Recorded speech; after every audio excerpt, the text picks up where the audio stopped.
जी, अस्सलाम वालेकुम। Welcome to Pakistan stock नेटिक। उम्मीद है कि आप तमाम दोस्त खैरियत से होंगे और वीकेंड अच्छा गुज़र रहा होगा।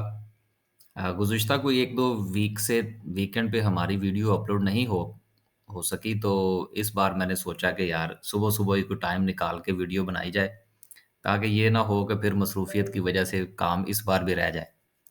तो चलते हैं जी और देखते हैं कि मार्केट की क्या सूरत-ए-हाल रही। अ कोरोना के मामलात पर भी को बात करने की कोशिश करेंगे।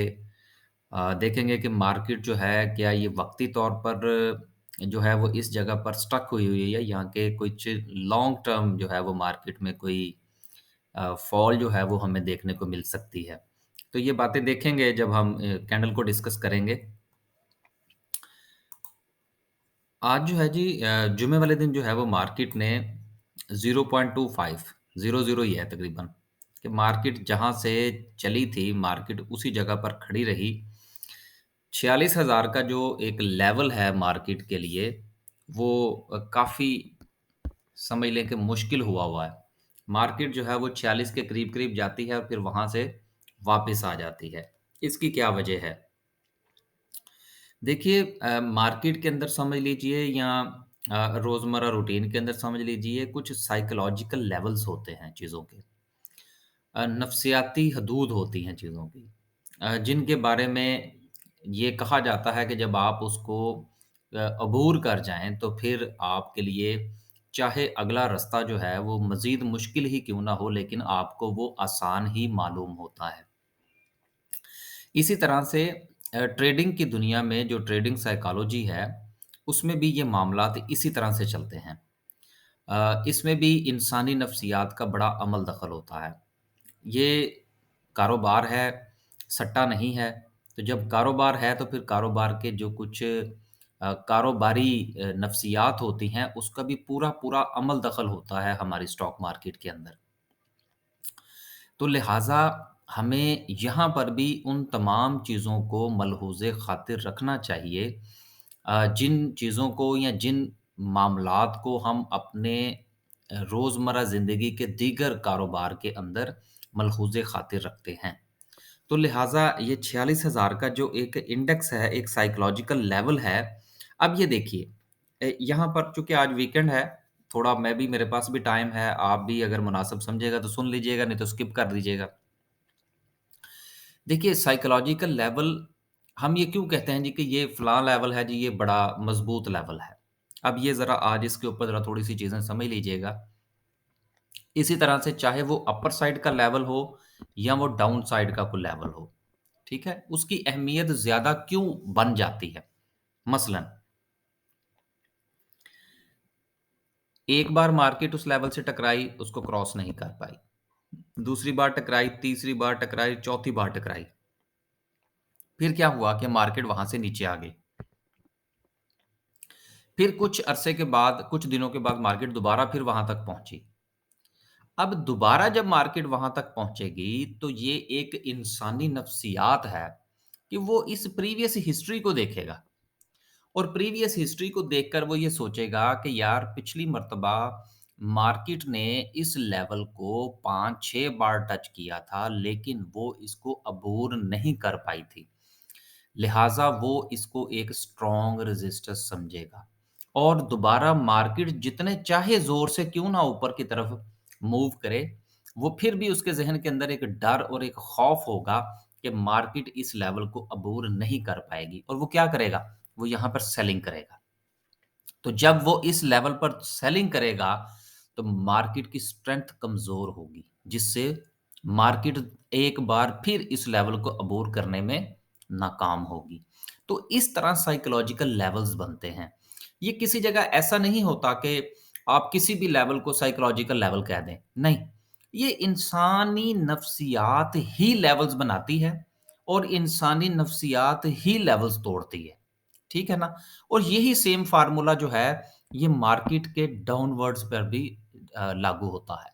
तो उम्मीद है कि ये जो साइकोलॉजिकल लेवल्स बनते हैं चीज़ों के, इस पर थोड़ी-सी आज जो हमने बात की है, इसका कुछ आने वाले दिनों में आपको शायद कोई फ़ायदा हो जाए। नहीं होगा तो फिर हम कोई और नई चीज़ तलाश कर लेंगे। ठीक है ना? तो चलें, आज मेरे ज़हन में थी ये चीज़ कि अगर टाइम मिला और कुछ मूड बना, तो फिर इसके ऊपर बात करेंगे। तो उम्मीद है कि साइकोलॉजिकल लेवल कैसे बनते हैं इस पर को थोड़ी-सी समझ या कम से कम मैं कुछ थोड़ा एक्सप्लेन कर पाया होऊँगा। अगर नहीं तो आप कमेंट्स में लिखिएगा, फिर दोबारा कभी इन चीज़ों को एक्सप्लेन कर देंगे। आगे चलते हैं जी। ऑल शेयर में देखते हैं आज क्या पोज़ीशन रही। 58 पॉइंट्स हैं, चले यार। ऑल शेयर तो बेहतर है थोड़ा। केएमए 30 की बात करें तो 170 पॉइंट्स निकले हैं। चलते हैं आगे। चलते हैं जी आगे और देखते हैं कि सर्किट ब्रेकर क्या कहता है। मार्केट तो 0-0 पर क्लोज़ हुई थी जुमे वाले दिन। आज जो है वो माशाल्लाह से 6 कंपनीज़ अपर कैप हैं। बीएपीएल एक बार फिर अपर कैप हुआ। चले बस करें यार। भई ये मेरे जिन-जिन दोस्तों के पास है वो इधर-उधर होने की तैयारी करें। ठीक है ना? अच्छा, लेकिन बात ये है कि ये जो 6 कंपनीज़ अपर कैप हुई हैं, मेरे ख़्याल में इनमें से किसी को भी कंसीडर करने की ज़रूरत नहीं है। क्योंकि इनमें से कोई भी शेयर ऐसा नहीं है जो कि मार्केट का शेयर हो। ठीक है? देखें माज़रत के साथ नए दोस्त भी सुनते हैं, तो ये जो मैं लफ़्ज़ इस्तेमाल करता हूँ ना कि मार्केट का शेयर नहीं है। इसका मतलब ये नहीं है यार कि ये स्टॉक मार्केट में रजिस्टर्ड नहीं है। रजिस्टर्ड है, पूरे मामलात हैं। लेकिन बात फिर वही जो जहाँ से आज हमने शुरू की थी, इंसानी नफ्सियात, ट्रेडर की साइकोलॉजी क्या है, इन्वेस्टर की साइकोलॉजी क्या है, वो किस किस्म के शेयर्स में इन्वेस्ट करना पसंद करता है, उनको हम मार्केट का शेयर कहते हैं और उनका अंदाज़ा हमें होता है उनमें लगने वाले वॉल्यूम की वजह से, कि ये मार्केट का शेयर है। अब किसी के अंदर देखिए ना अपर कैप हुआ 55,000 से, क्या कंसीडर करें हम? ₹12 का शेयर है और ₹12 का शेयर अगर 50,000 वॉल्यूम के साथ अपर कैप हो जाता है, तो ये कोई अपर कैप नहीं है यार। ये तो कोई एक बंदा जिसके पास कोई थोड़े से पैसे हों, वो खरीद के अपर कैप करवा देगा इसको। तो इसलिए कोई इतना ख़ास इम्प्रूवमेंट नहीं है। आगे चलें। लोअर कैप की बात करते हैं तो है ही कुछ नहीं।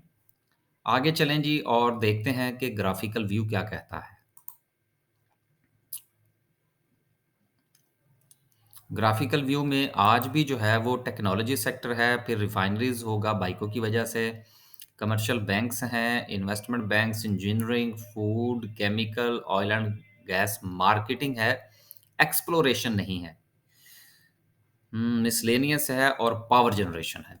पावर जनरेशन मेरा ख़्याल है हबको की वजह से होगा। टॉप 10 सिंबल्स की बात करें, राइट, मार्केट में गिरता हुआ वॉल्यूम। देखिए वॉल्यूम जो है ना ये बहुत अहमियत रखता है। वॉल्यूम क्या होता है? वॉल्यूम उस दिन की मार्केट की स्ट्रेंथ होती है। वॉल्यूम उस दिन की मार्केट की ताकत होती है। लिहाजा वॉल्यूम को किसी भी सूरत जब भी आप किसी शेयर को एनालाइज करें, ये इस पर भी थोड़ी सी आज बात हो जाए। जब भी आप किसी शेयर को एनालाइज करें, आप इंडेक्स को एनालाइज करें, हमेशा आप ये देखिए कि इसके नीचे ताकत क्या है, पावर है इसमें और वो पावर क्या होगी? वो पावर होगी उसका वॉल्यूम।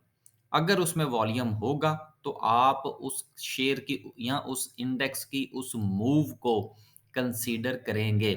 लेकिन अगर उसके नीचे वॉल्यूम नहीं है तो चाहे वो इंडेक्स हो, इंडिविजुअल शेयर हो, आप उसकी उस मूव को चाहे वो हाँ, अब यहाँ पर एक चीज़ और मूव होती है 2 तरह की, ठीक है? एक मूव होती है अपवर्ड, एक मूवमेंट होती है डाउनवर्ड। एक चीज़ हमेशा याद रखिएगा च थोड़ा-सा वॉल्यूम के हवाले से जो चीज़ें हैं वो डिफरेंट होती हैं। हम उसको थोड़ा-सा मुख्तलिफ अंदाज़ में एनालाइज़ करते हैं।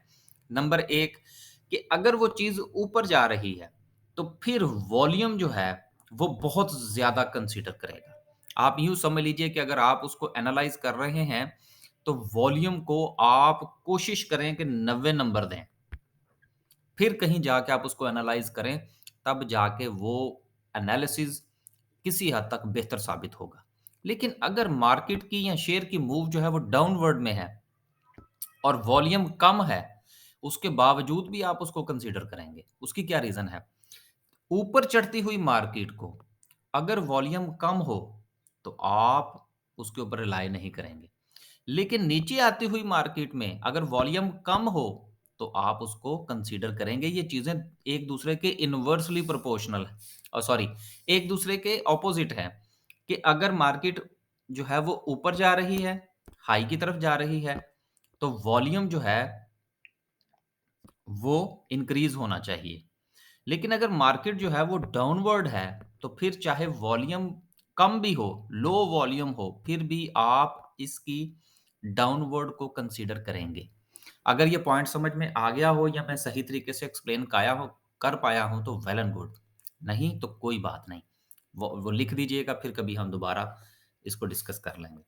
तो इसलिए मार्केट चूँकि आज थोड़ा-सा जो है वो ऊपर-नीचे हो रही है, अपनी रेजिस्टेंस को तोड़ नहीं पा रही और एक ही लेवल के साथ बार-बार टकराने के बाद नीचे आ रही है, लिहाज़ा वॉल्यूम कम है, लेकिन फिर भी हम इसको कंसीडर करेंगे। आगे चलते हैं।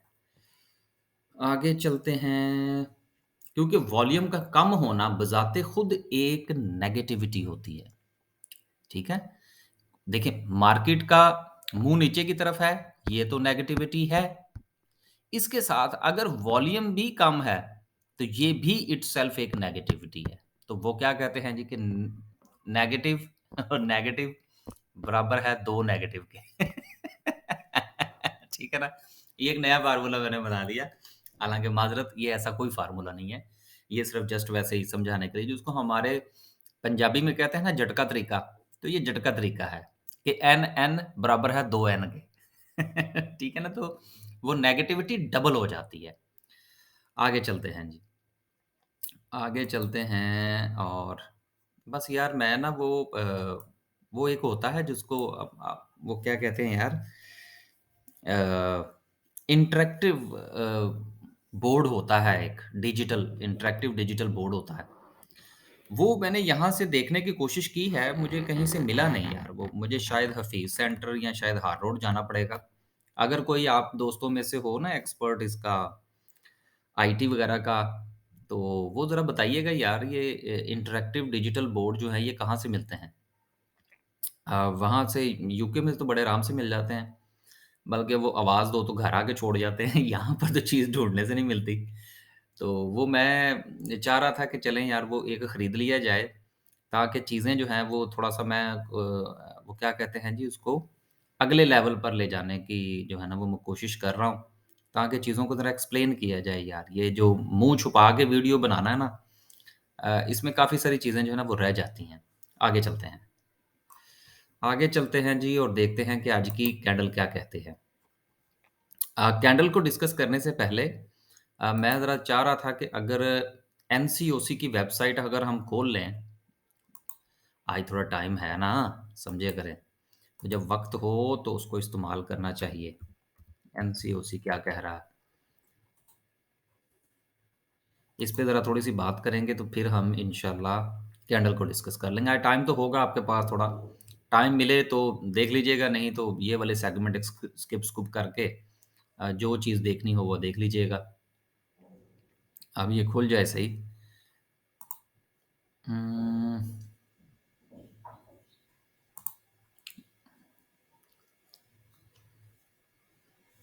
इसमें मैं देखना चाह रहा था कि कोवर्ट की क्या पोजीशन है। उम,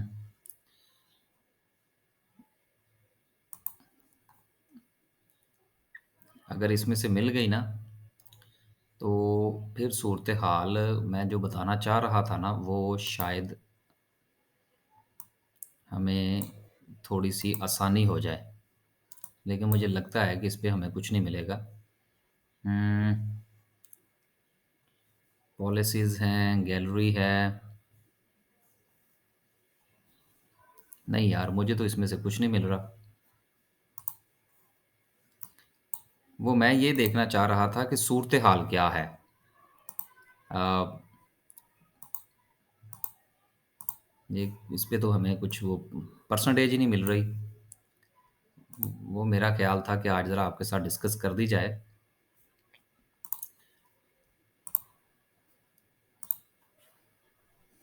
चलें छोड़ें यार फिर नहीं तो ना सही। इसका पता नहीं क्या प्रोग्राम है। उम, यूज़फुल लिंक्स हैं।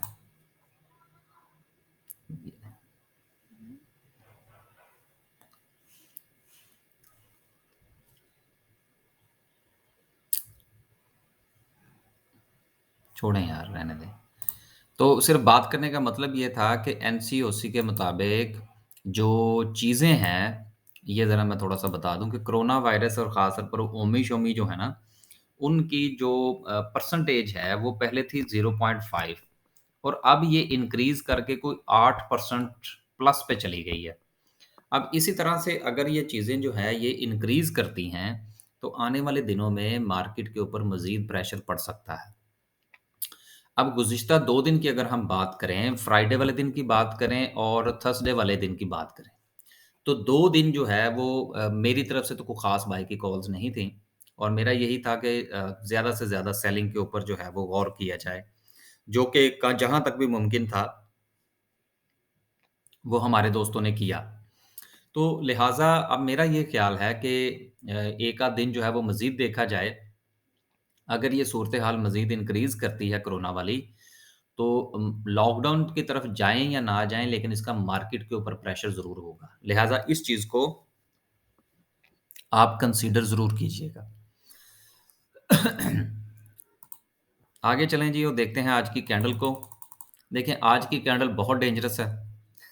ठीक है ना? ये कैंडल उतनी ही डेंजरस है जितनी कि अभी पिछले दिनों जिस वक़्त ये वाली कैंडल बनी थी ना जुमेरात वाले दिन, तो उस दिन मैंने कहा था कि जी मैं इस कैंडल से बिल्कुल हैप्पी नहीं हूँ। उसी तरह से आज की जो कैंडल है, इससे भी मैं कुछ आज से मुराद जुमे वाले दिन की जो कैंडल है, ये भी कोई इतनी अच्छी नहीं है। मार्केट के ऊपर अच्छा खासा सेलिंग प्रेशर शो कर रही है। लिहाज़ा आपसे भी यही गुज़ारिश है कि थोड़ा मज़ीद जो है वो देख-भाल कर चलाएँ। अब ये देखें देख-भाल कर चलने से क्या मुराद है?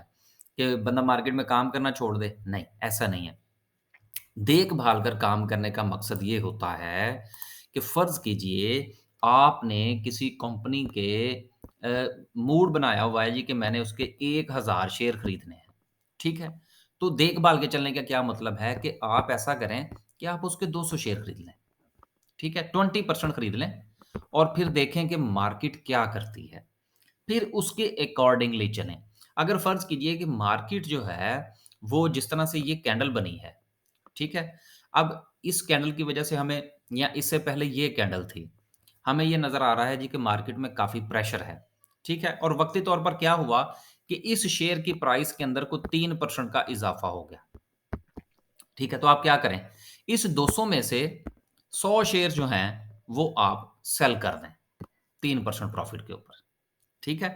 अब आपने अब ये मैं स्ट्रैटेजी समझा रहा हूँ आज आपको थोड़ी-सी, ठीक है ना? आज किसी मूड में बैठा हुआ हूँ, तो समझ लें। माज़रत समझना क्या है यार बस। तो उसमें क्या है कि आपने मार्केट की सिचुएशन को देखते हुए मार्केट से साइड पे नहीं हो जाना। एक चीज़ हमेशा याद रखिएगा कि स्टॉक मार्केट में काम करने का कोई अच्छा वक़्त नहीं होता और कोई बुरा वक़्त नहीं होता। ये हमेशा याद रखिएगा। मेरी वीडियो देख लें, बाकी दोस्तों की वीडियो देख लें, कभी कोई बंदा ये नहीं कहेगा जी कि अब आप आँखें बंद करके कूद जाएँ, ठीक है ना? हमेशा मैं एक बात कहा करता हूँ, काफ़ी अरसे से जो लोग मेरे चैनल के साथ मुंसलिक हैं, कि मार्केट में से कमाएगा वही जो मार्केट में खड़ा रहेगा।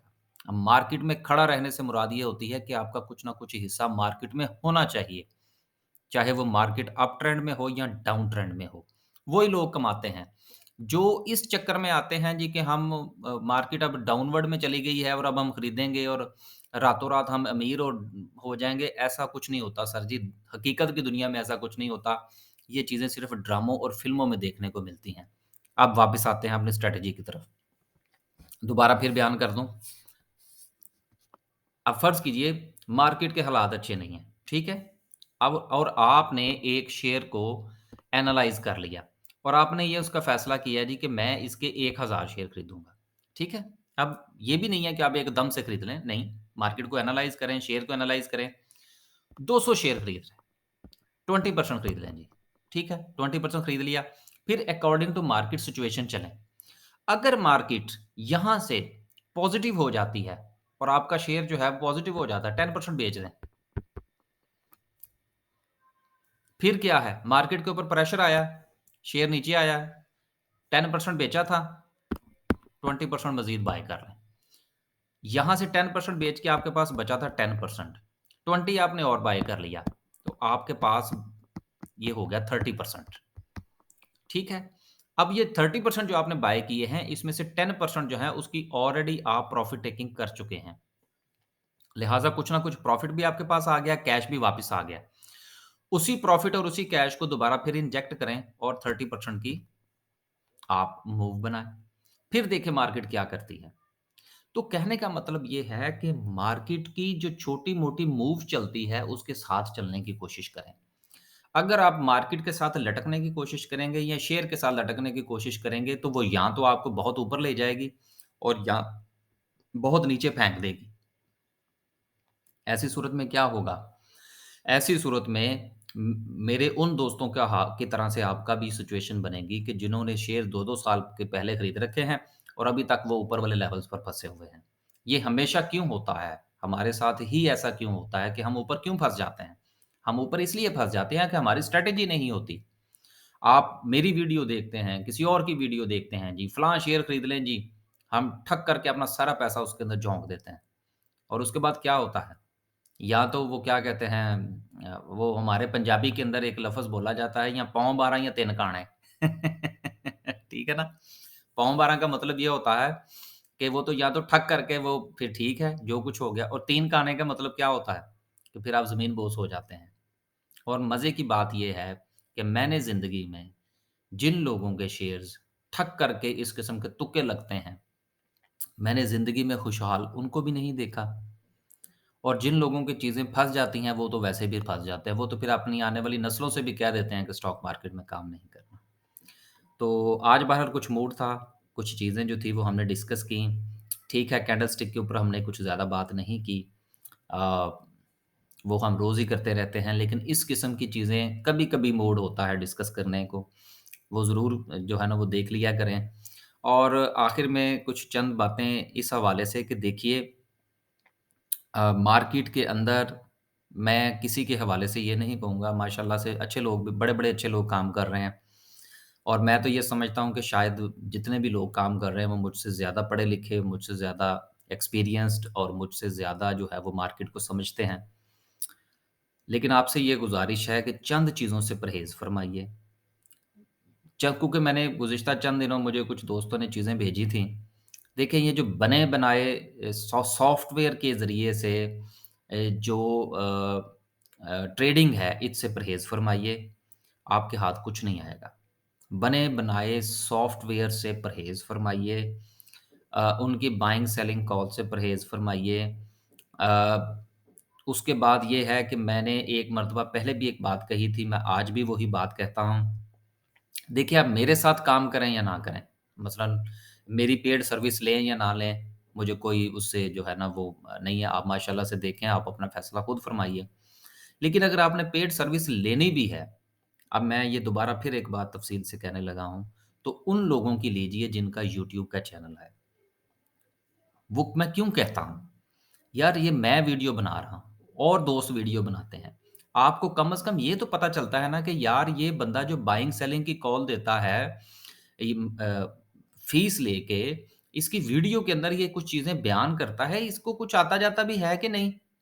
वरना आप यकीन कीजिए कि जिस तरह से ये जो फ़ेसबुक के ऊपर मैसेजेज़ आपको मिलते हैं जी कि हमने ये बाय की कॉल दी और ये किया और वो किया, ये सॉफ्टवेयर्स बने हुए हैं अल्लाह के बंदो।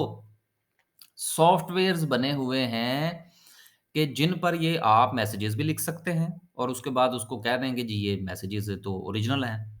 वो सब बना सकते हैं। मेरे मुझे तो ख़ैर इन चीज़ों का पता है सबका, लेकिन मैंने कभी इसको एक्सप्लेन ही नहीं किया। इसके अलावा ये जितने भी स्क्रीनशॉट्स शेयर होते हैं उसमें ज़्यादातर जाली होते हैं। वो मैंने देखे हैं, मुझे देख के पता लग जाता है कि ये फ़ेक है। तो इसलिए गुज़ारिश ये है कि आप जिस बंदे के कहने पर पैसा लगा रहे हैं, यार उसका कम से कम कुछ तो पता हो आपको कि वो कितने भाव में है। इसलिए गुज़ारिश ये है कि होता क्या है कि जो काम करने वाले लोग हैं, वो बाज़-औक़ात जो मीडिया वार हैं, उसमें मुकाबला नहीं कर पाते या उनकी आदत नहीं होती। मसलन मेरा ही देख लें, कितनी वीडियो अपलोड होती हैं वीक के अंदर। कभी-कभी मैं 3-3 4-4 दिन वीकेंड्स के ऊपर वीडियो ही अपलोड नहीं कर पाता, काम की वजह से। तो मेरे जैसे या दूसरे जो दोस्त अहबाब हैं, हम मीडिया वॉर नहीं करते। हम उनसे थोड़ा-सा हम कहते हैं यार ठीक है बस मीडिया वॉर करने की क्या ज़रूरत है? तो मीडिया वॉर से बचें। तो गुज़ारिश ये है कि चीज़ों को समझें, बात सुनें, उसके बाद फ़ैसला करें। यकीन कीजिए, अगर आप किसी काम करने वाले के साथ काम करेंगे, तो प्रॉफ़िट हो या ना हो, आप सीखेंगे बहुत कुछ। तो ज़िंदगी में सबसे अहम चीज़ ये होती है कि आपने अपनी 50, 60, 70, 100 साला ज़िंदगी के बाद पैसा आया, चला गया। लेकिन आपके पास जो होता है, वो ये होता है कि आपने सीखा क्या? आपने अपनी आने वाली नई नस्ल को पैसा तो देना है, लेकिन उसके साथ-साथ अगर आपके पास उनको सिखाने के लिए कुछ नहीं है, तो आज इस पर भी मैं बात करता चलूँ कि आने हमारी नस्ल इस वक़्त जो अ, 50 के करीब है, ये जो हमारे यहाँ आहिस्ता-आहिस्ता सोसाइटी के अंदर, फैमिली के अंदर पड़ती हुई दरारें हैं कि जी बच्चे हमें टाइम नहीं देते, बच्चे हमारे पास बैठते नहीं हैं। इसकी क्या वजह है? उसकी वजह ये है कि हमारे बड़ों के पास बच्चों को देने के लिए कुछ नहीं है। उनके पास सिखाने के लिए कुछ नहीं है। उनके पास बताने के लिए कुछ नहीं है। यही वजह है कि बच्चे अब बड़ों के पास नहीं बैठते। ये बात मैं इस तरफ इसलिए लेकर गया हूँ कि ज़िंदगी में एक बाप ने बहुत पैसा कमाया होता है, लेकिन जब उसके पास सिखाने के लिए कुछ नहीं होता, तो ज़िंदगी में जो झुरमट होता है ना झुरमट, झुरमट हमेशा उन लोगों के गिर्द होता है जिनके पास कहने और बताने के लिए कुछ हो। जिनके पास कहने और बताने के लिए कुछ नहीं होता, उनके पास उनके अपने बच्चे भी नहीं बैठते। तो ये सारी बातें बताने का जो मकसद है वो ये है कि आप कोई भी कारोबार करते हैं, कुछ भी मामलात करते हैं, अगर आपने पैसा उसमें से कमाया है या नहीं कमाया, लेकिन अगर आपने सीखा कुछ नहीं है, तो फिर आपने कुछ नहीं किया। आपने कुछ नहीं किया, आप ज़ीरो पर खड़े हैं। तो यही बात जो थी, ये इतनी लंबी-चौड़ी तमहीद जो आज बंध गई, हकीकत ये है कि जिस वक़्त मैं वीडियो बनाने बैठा था, ये बहुत सारी चीज़ें आपको पता है कि हमारी जो वीडियो होती है वो प्लान-प्लून कोई नहीं होती, वो बस इसी तरह से चलती है। तो बस जी, आज के लिए सिर्फ़ इतना ही। उम्मीद है कि चीज़ें कभी-कभी मूड बनता है इस किस्म की वीडियो बनाने का, तो सूरत-ए-हाल हमारा कोई हक अदा हुआ होगा। हम भी जो है वो कुछ किसी को बताने वाले होंगे कि जी हमने कुछ काम किया था। तो बहरहाल अल्लाह हाफ़िज़, खुश रहें, आबाद रहें, एन्जॉय करें। अल्लाह हाफ़िज़।